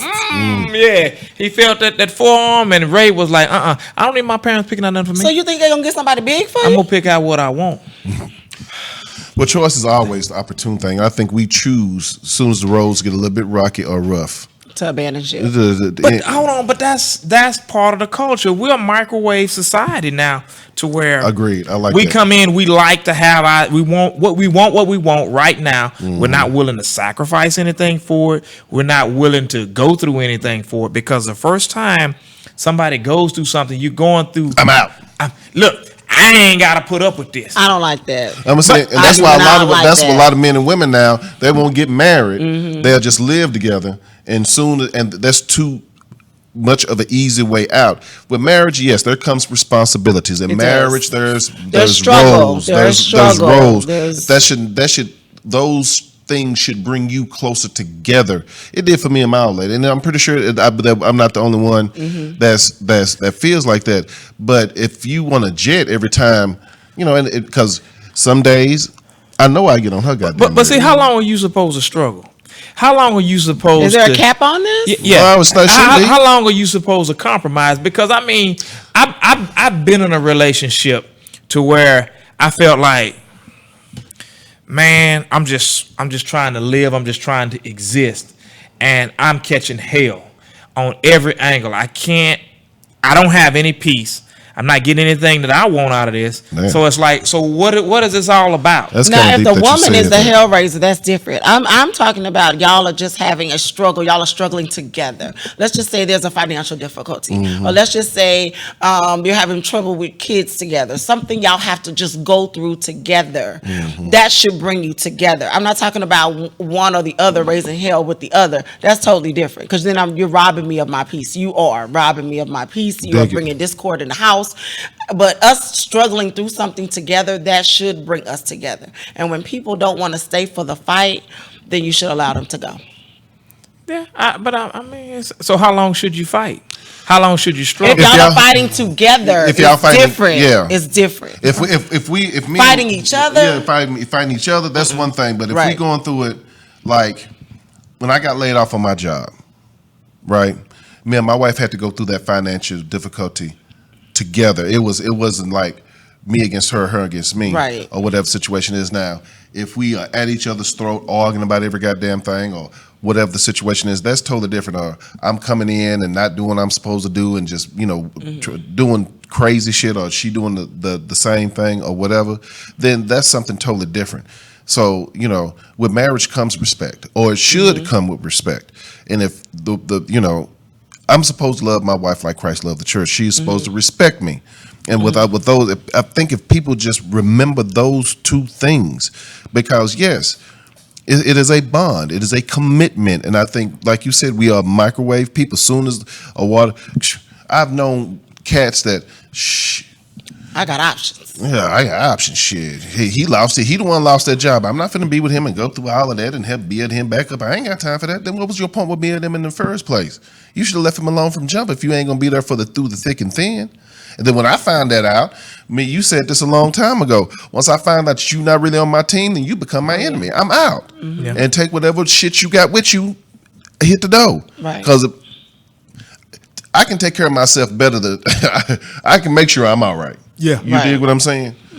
So I don't know. It just really and I know this is not really what we want to talk about tonight, ladies and gentlemen, but it just really breaks my heart as a people until we learn we want the respect of the world.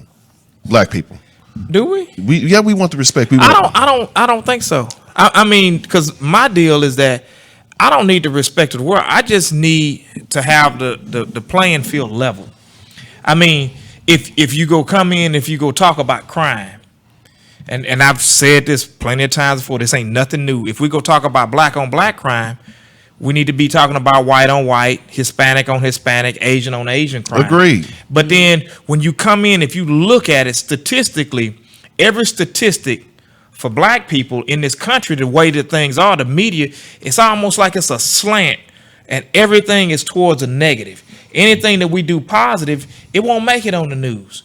But if you get somebody doing some dumb stuff and doing something crooked, that's what anything. It's not with anything. And I'm gonna tell you how I know it's true.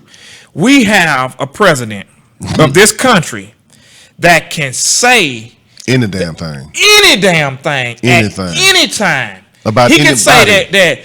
Hey, listen, did you this thing this week? Last week, what the dude was saying.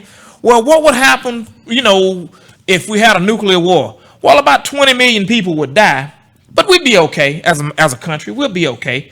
We got, 380 million people in the country. 20 million died. We gonna survive. But out of those 20 million that'll survive, if you were somebody that was wanting to target the United States, where are you gonna aim those bombs at? You're gonna aim those bombs at major cities. Right. Who lives in major cities? Live in major cities. Right. So you saying if I blow up these major cities, hey man, we gonna still survive, we gonna be all right. So it's like it's an undertow of like it's some BS, It's some racism, but then some of the stuff we have to take accountability for. That's what I was just getting at. Why in the hell are we always, if when one of us do something dumb, we speak for the whole damn race? But on the same token, that for the same reason why certain people believe that all cops are bad, all white people are racist, and that's not. It's good and bad in every element. And and if you stick up for, this cop is not. So you cooning now? Oh, you being coon? It's some people that feel that way. And what do you hey, it takes time for people to change. But what I'm saying is that, so you have a president that say, hey man, we got good people on both sides. We've had a rise in all this white supremacy and all this other BS where these people have come in and just made it their business to hate. And it's okay. And it's getting to the point where it's acceptable in this country to where if And I watched the old episode of Sanford and Son, and Fred Sanford said way back then, he said to a cop, if you got a call that said that the bank was being robbed and two dudes were running out of the bank, one dude was white, one dude was black, and they were running in opposite directions, who would you follow? 9 times out of 10. Right. Well, if it's a bank, it's a bank. Oh, they gonna follow the white dude. We don't knock out banks. We don't knock out banks. Liquor stores. Convenience stores. Why can't we go big? Because my daddy always said my daddy always said that if he would go steal something, he wasn't going to 7-Eleven, rob 7-Eleven. He was going to Wells Fargo. Right. If I'm going to jail, I'm going to jail with stripes. Big. Yeah. They gonna like, oh, that was that motherfucker on the news right there. Yeah, that dude crazy.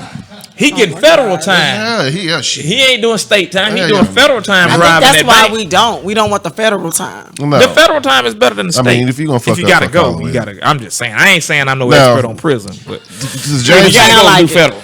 And this is the deal. This motherfucker here. Who? Your president? No, I didn't vote for him. Yeah, you did. So he's yours still. The allegation came out this week that he was using his presidency to benefit himself. So now he gets on Twitter and makes a whole rant. The House Judiciary has given up on the Mueller report sadly after 2 years and $440 million spent, zero collusion, blah, blah, blah. I have a better idea. Look at the Obama book deal or the ridiculous Netflix deal. Then look at the deals made in Congress and the Congressional Slush Fund. So this motherfucker here is saying that, oh, every president has a book deal when they get the fuck up out of office. They do. Yeah. Somebody writes their memoirs. Somebody does it. Netflix approached him. Hold on. And what else do they get when they get up out of office? Every president. They get a damn library built in their name. Every one of them. So why is he Lord have mercy. The Benet Embry Show is having the biggest voter registration drive on the face of this planet because I cannot mentally deal with 4 more years of this dude. They can't impeach him. I read today where the Manhattan DA has subpoenaed 8 years of his tax returns, but you call him what you want to. Motherfucker smart. He ain't finna get caught up on no bullshit.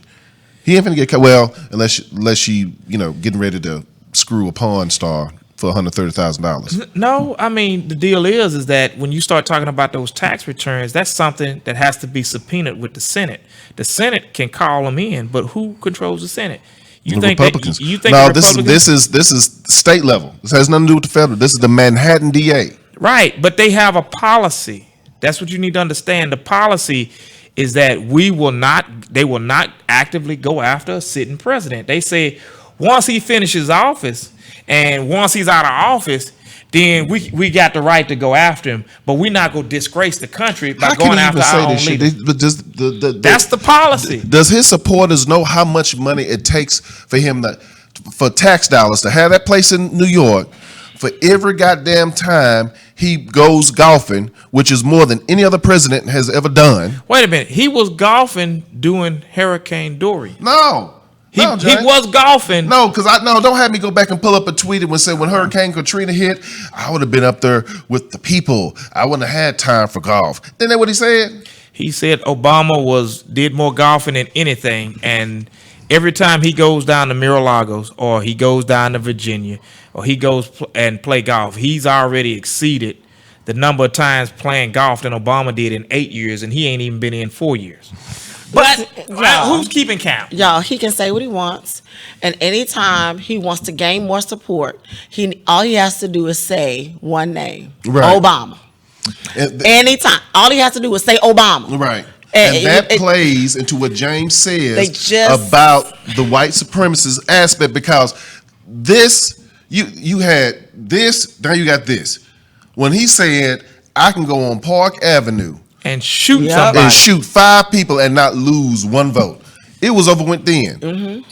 I thought, I was like, oh no, he done got caught saying grab him with the pussy. Can you imagine? But if hell, they did impeach Clinton. Yeah, didn't they? They tried.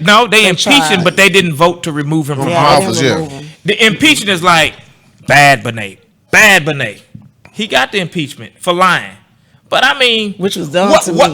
What married man didn't understand? That was why done to Clinton me. lied? That was a marital issue. It was not the country's issue. That was a what marital married man issue. Didn't understand. I ain't saying what Clinton did was right. Right. Yeah, but that was a marital issue. Yeah, it wasn't for, I'm like Chris Rock, but I understand. What did DL Hughes say? I trust my ability to lie versus your ability to forgive. You know, shit, I'm not gonna get on national TV. Yeah, I got my cock sucked. Sorry, Hillary. I'm nervous. But listen, I understand why Bill had to do what he had to do. I mean, I ain't saying it's right. No. He was a powerful man in a powerful position, and it was available. But he did it. But that was a marital issue. He's not obligated. He wasn't obligated to tell us nothing. He got to go home to Hillary. Because Dave Chappelle said he was like, Bill was like looking. Oh, let's see who's still here at the office. Monica, come here. That's how it happened. Yeah, but I'm just saying, man. Listen, who we go blame for all of this other stuff? Because my deal is that you saying, and I say blame. I said, who are we gonna hold responsible? I think that I firmly believe. I'm not a Muslim, but I believe in what Brother Minister Farrakhan, 10,000 people to patrol our neighborhoods. I do believe in the economic structure that the Nation of Islam had, which is patterned right off of Marcus Garvey. I do believe in the political stance and the teachings of Brother Stokely Carmichael, because it's like this. And then, now everybody's getting hyped up about reparations. I think that if we don't have it, that's money that's owed to us, but on the same token, I don't think we could handle that amount of money. What will we do with it? We don't know how to invest, which is one of the purposes of bringing Brother Washington back on here. And so when we do get some money, the first thing we do, we get our income tax, go buy a car. Yep. That we have for maybe 4 or 5 months till they get repossessed because we can't afford that motherfucker. Buy your kids Jordans. Everybody gets some Jordans. Everybody gets Jordans. Everybody they get bottles at the club. Let me tell you something. We always know. We say, they go to income tax shoes. Come through school. Income tax shoes. They go to income tax shoes. Everybody and the whole family, everybody got on Jordans. What they show up? They show up for the 1st of February. Man, yes, you could tell when the refunds came out. We see all the income tax shoes. My direct deposit done hit. I'm rich. And I'm like, until we get out of the mindset of trying to portray a certain status to other people, vanity, we're gonna always say vanity. Broke, because we're trying to stunt on people. Where does that come from? Do you know where it comes from? No. So if we go back and that's why we say that if you look at the Jewish people, and I'm not gonna say nothing bad about nobody Jewish. I'm not gonna tiptoe, but I'm not gonna say anything disrespectful. I'm just gonna tell the truth. Mm-hmm. The Jewish people, after they came through the Holocaust, they had a period of time where it was some reparative things that had to be done. There was some things that they had to do to get themselves together. Because think about, you had your own homes, you had your own country, and everything was taken from you by the Nazis, and you were displaced. You were put in camps, and people were just killed and executed just for the purpose of experiment on them. Psychologically, that did something to them. And that's the reason why right now the Jewish people will never let you forget what happened to them. They shouldn't. Right, but hold on. Vice versa, as black people, we're being told, oh, just get over it. That was a long time ago. Just get over it. Just get over it. Don't worry about that. And go to that school that's named after the person that was trying to keep you in slavery and probably screwed your great aunt. Don't worry about it. I mean, but what I'm saying real still is psychologically, there are a lot of people that don't get it.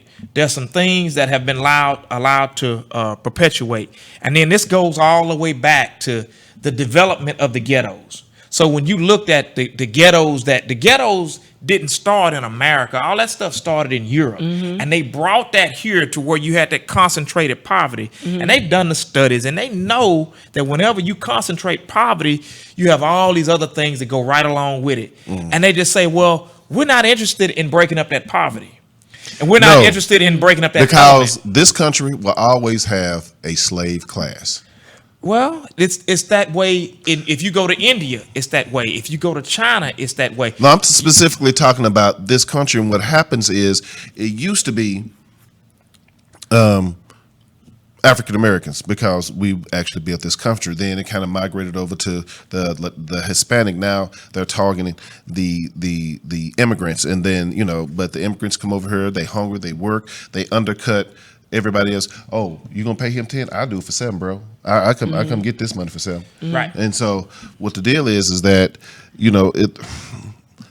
I'm just sick of Trump. It has to be a moral compass on people. It's gotta be. You have people that believe in capitalism. I believe in capitalism, but I also believe in social responsibility, because this is the way I feel, is that if I'm sitting over here and I have so much and you don't have anything, at what point are you going to let your children be hungry? At what point are you going to let your children be destitute? And if you need, and you go get to the point to where you're going to have to say, man, I got to do something. So isn't that socialism now? It could be a form of socialism, but we've always had a form of socialism in this country. Shout out to Candy Kane that was tuned in. She said, good night, guys. I catch you tomorrow. Shout out to Marcus Kane. Marcus Kane said, Benet, you are speaking for all black people. You said that's a problem in my community. No, sir. I'm not speaking for all black people. I'm seeing as a black man what I'm seeing in my community. And I'm offering some suggestions on what may or may not be the solution. I agree with Jay-Z. Time for kneeling is over. I agree with Brother Dick Gregory. Time for marching is over. We know the problem. We know it. We know it better than anybody else. We know it. It's up to us to fix us and have some type. And we do that once we fix ourselves and establish our own economic power. Once we do that and have the moral compass to stop blowing each other brains out over a pair of damn shoes and spending every goddamn thing we got on a pair of tennis shoes or a car that we ain't gonna keep, then we can start progressing forward. We can demand it. Now, James is correct. A lot of the media is slated against people of color. We always thugs. The camera didn't get the right angle, so he must have did something or whatever the situation is. We have to stop putting ourselves out there. We get on this goddamn social media and act a fool every single day. That's what we do. We disrespect one another. We cuss each other out, put up stupid ass memes, laughing at each other. And a joke is a joke, and it's all good. But on the same token, we have to have something. So if we see it, who else do you think is looking at that and judging us based off what we are putting up there? Ain't nobody white posting no fight videos. But hold on. So now, and let's just flip this. So we have a dude that's supposed to be the leader of the free world. He can get up, he can say all kind of stupid stuff, he can say lies, but it doesn't reflect negatively on everybody, because people say Trump is just crazy. It's the same thing that you have a young white kid can go in and shoot up a Walmart. And then he's estranged, or he's got some kind of mental. What did Paul Mooney say? Paul Mooney say. Oh, that's very strange. We'll have to study that. We got it. We'll have to study that. Well, I'm not saying that I'm using that as an excuse or as a crutch. But what I'm saying is that what do we have to do to collectively come together and build trust with one another to repair our communities? Why? I mean, it's some simple things. It's a guy, Neely Fuller Jr. He talks about this stuff. He's saying, what are some practical things that you can do? we stop talking about each other. Only have constructive conversation. Right. He said, don't throw down trash in the communities that you live in. Why is it that when you go through some areas of town where it's predominantly us, it's trash on the street? And I don't understand this. It's you got to have constructive conversations, and it's a lot of things that you have to do that you can do to better yourselves so that you'll have a better community. But it's something that we can all do collectively to move us forward, but people aren't willing to do that. The first thing we have to do, I think, is stop putting down each other in front of Agreed. other people. No, period. Period. No. If I got beef with Benet, we got beef, but social media don't know nothing about it. Mm-hmm. Right. So the world don't know nothing about it. You know what I'm saying? When I'm out, don't nobody know nothing about it. We do. Yeah. Maybe the family do. You know what I'm saying? But I'll never diss him to nobody out. So you know what I'm saying? So the shade room won't exist then. The shade room. But we support it, right? Yeah, we sure would. I don't follow. Yeah. I don't follow for that reason. I think it's too much. I think it's too much. And all of our business don't need to be out in the street. Like your mom used to say, what happens in this house, stay in the house. Yeah. You don't need to put all the black business out on the street. Some foolishness go on everywhere. But it looks like we have the most that's out for display. Because and I don't even think we have the most, but we the quickest one It's to on put display. it. Yeah. We have the I most put out you there. on Front Street. Yeah, we love to do that. You know, it's entertainment and we subscribe to it. We got to stop supporting it. You know, we got to quit it. I don't. It's some solutions, and like you say, you have to start with a conversation. We got to start with a conversation. And I think that when you move from the conversation and you look at it, because I've just always felt like there's enough of us that have common damn sense to where we can get together and say socially, economically, we want to do some things to change a community. Mm-hmm. And my thing is that if we're going to change a community, you got to start with yourself. I even think we need to start our own political party that even focuses on the needs. I was watching that exchange, that panel with T.I., Killer Mike. I'm gonna put the link, the whole thing on the page, and there was some very interesting points.